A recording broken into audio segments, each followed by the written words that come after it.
Class 8 Hindi lesson 4 जलाशय के किनारे कुहरे थी। इसके सारे प्रश्न उत्तर आज हम करेंगे। क्वेश्चन नंबर 3 संक्षेप में उत्तर दो। क्वेश्चन नंबर का जलाशय के किनारे घना अंधकार क्यों छाया हुआ था?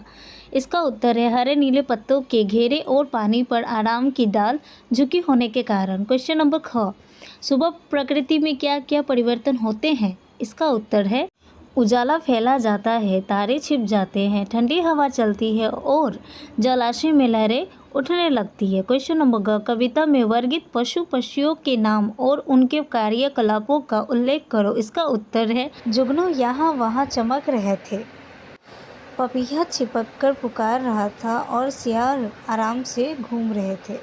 क्वेश्चन नंबर घ कविता में कुछ वृक्षों का उल्लेख है, उनके नाम और उपयोगिता बताओ। इसका उत्तर है आम मीठे फल और छाया देता है, नारियल पानी और फल, गिरी खाने के काम आता है, तार इसके पत्तों से पंखे और चटाइयाँ बनती हैं। क्वेश्चन नंबर 5 पूर्ण वाक्य में उत्तर दो। क्वेश्चन नंबर का कुहासा कहाँ छाया हुआ था? इसका उत्तर है कुहासा जलाशय के किनारे छाया हुआ था। क्वेश्चन नंबर ख हवा में किसकी सुगंध मिली हुई थी? इसका उत्तर है हवा में वन के परिमल फूलों की सुगंध की खुशबू मिली हुई थी। क्वेश्चन नंबर ग पेड़ों की ओट में चिपककर कौन गा रहा था? इसका उत्तर है पेड़ों की ओट में चिपककर पपीहा पुकार रहा था। क्वेश्चन नंबर घ तारे कब छिप गए? इसका उत्तर है सुबह उजाला हो जाने पर तारे छिप गए। क्वेश्चन नंबर अंग तारा कहाँ चमकने लगे? इसका उत्तर है तारा कवि के अंतर्मन हृदय में चमकने लगा। क्वेश्चन नंबर 1 ऋतु परिवर्तन से मानव जीवन पर गहरा असर पड़ता है। इस कथन पर 5 पंक्तियाँ लिखो।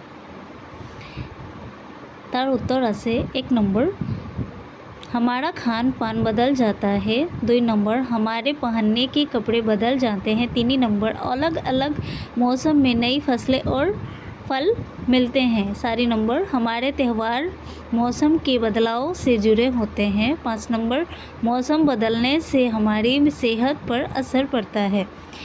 क्वेश्चन नंबर 2 किस ऋतु में कुहासा छाया रहता है? कुहासे से होने वाले नुकसान बताओ। इसका उत्तर है कुहासा शीत ऋतु सर्दी में छाया रहता है। नुकसान रास्ता साफ न दिखने के कारण गाड़ियों और ट्रेनों के एक्सीडेंट का खतरा बढ़ जाता है और धूप न मिलने से फसलों को नुकसान होता है।